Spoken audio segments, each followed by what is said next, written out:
Hedera Hbar. So they are setting the blueprint again, and this just goes to show that we are currently moving in the right direction.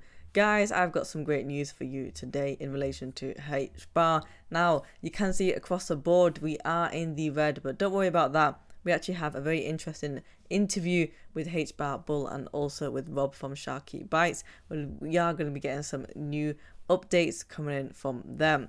All I ask from you are two things, which is to smash the like button and to subscribe to the channel as well. And of course, as I always say, write down anything in the comment section as you want to say. For example, how much HBAR you hold or what your goal is for this week so far.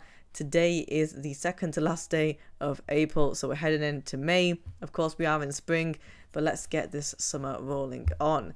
Now, the first bit of news that we're going to be talking about is coming in from this interview that we have over here conducted by HBB Bull. We're just going to take a look at a few bits and pieces of this, not the whole thing as per usual, and then I will be giving my opinions on it. So what do you think the biggest implications are for Hedera? I've been thinking that it's, setting what the blueprint for tokenizing all these financial assets. It's kind of setting that roadmap for other big financial institutions to potentially get involved in the future. I think that's the biggest impact for Hedera, but what are your thoughts?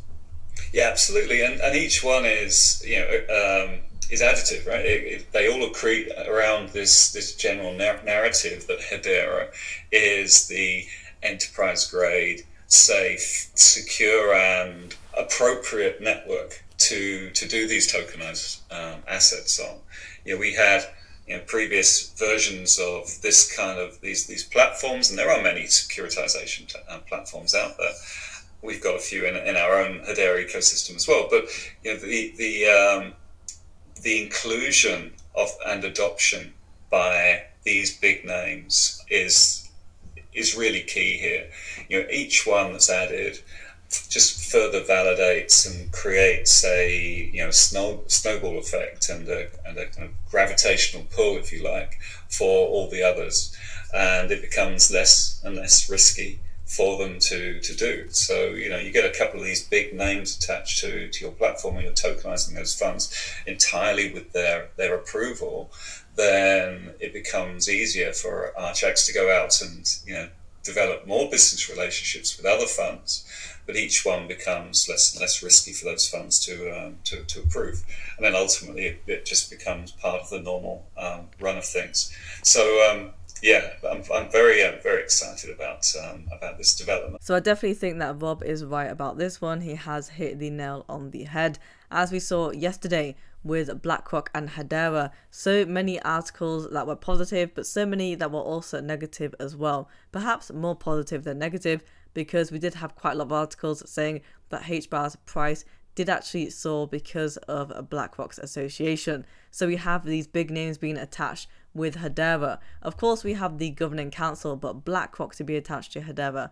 And also, even for example, with Aberdeen, we have that massive money market fund that is actually tokenized on Hedera with Archax. So it goes to show that we are really putting our names out there. But not only that, I do agree with what HBB Bull has said in how we are setting the blueprint, or how Hedera is when it comes to tokenization, because we've also seen some other trials and proofs of concepts with EDF, for example, and that was to do with their renewable energy certificates. And basically what those certificates means is that customers are then able to actually buy these certificates and redeem them at EV charging stations, kind of some sort of an incentive if you think about it. Thank you for your valuable work in the space. Question for Shark Bites. Hedera has a very high level of enterprise adoption. However, large enterprises are slow to implement innovation. Are there any initiatives to boost grassroots adoption in the ecosystem to improve metrics such as active daily users and active devs?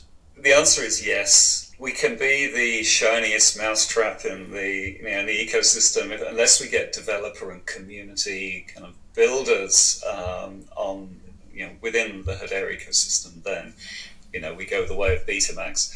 So I think, and we're not. In any shape or form there. We've got some great projects. In fact, we've got the best projects in Web3. So our builders are really, really leveraging these unique properties of Hedera. And, we talk about them all the time, but, So Zenny and Karate Combat and Galaxy and and all of the others, plus our wallets and dexes. So all of those, I believe, are best in class because they're being built on a best in class network.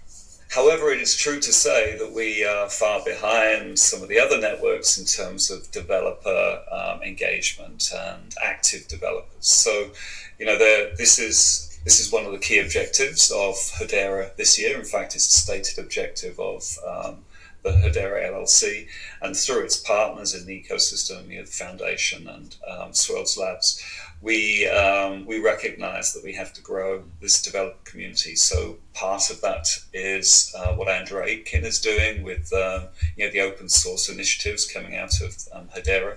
And it goes without a doubt that we do have some of the best projects within the ecosystem. And of course, don't forget that HBR Foundation have committed to growing that ecosystem and fostering it and really nurturing it and investing by actually investing 4.86 billion of HBR. Talking about open source as well, we have this coming in from Hedera on the 28th of April saying that many chains can tokenize real world assets, but few chains can do it effectively. No one can do it as well as Hedera.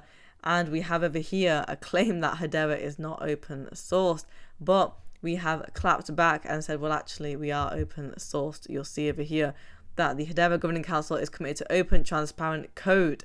Hedera platform and services code, as well as developer tools, are all open source. What does open source mean for those of you who don't know? Well, open source basically means that you're making all this information, particularly when it comes to code, public and transparent to the community. And this is the way where you essentially keep all of the records together.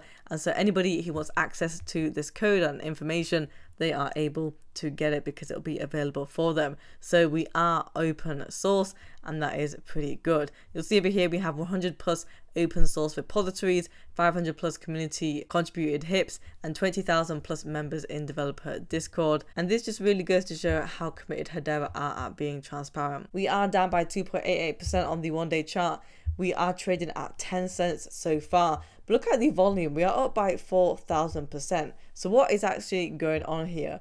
We are trading at $1.9 million. If we have a look at where we were trading in the early hours of the morning, we were at 0.1011.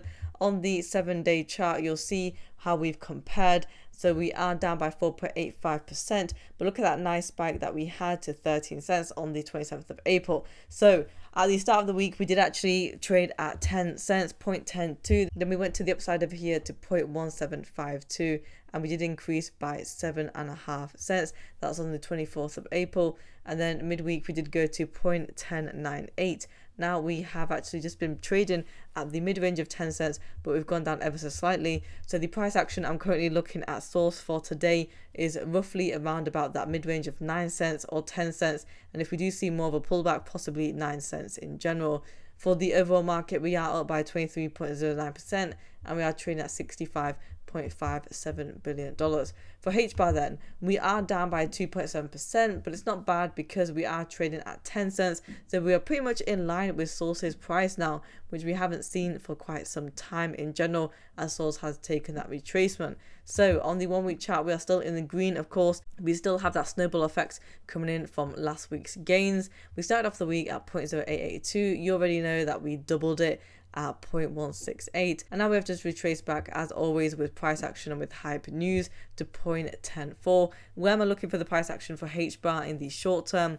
Currently looking to see if it can hold this support level of the mid-range of 8 cents if we do go to the downside. If not, then I'm looking at a price range and target of preferably 12 cents for HBAR in general. Guys, if you want daily Hedera, HBAR and Source Swap news, or you already know what you guys have to do, and I'll see you in the next one.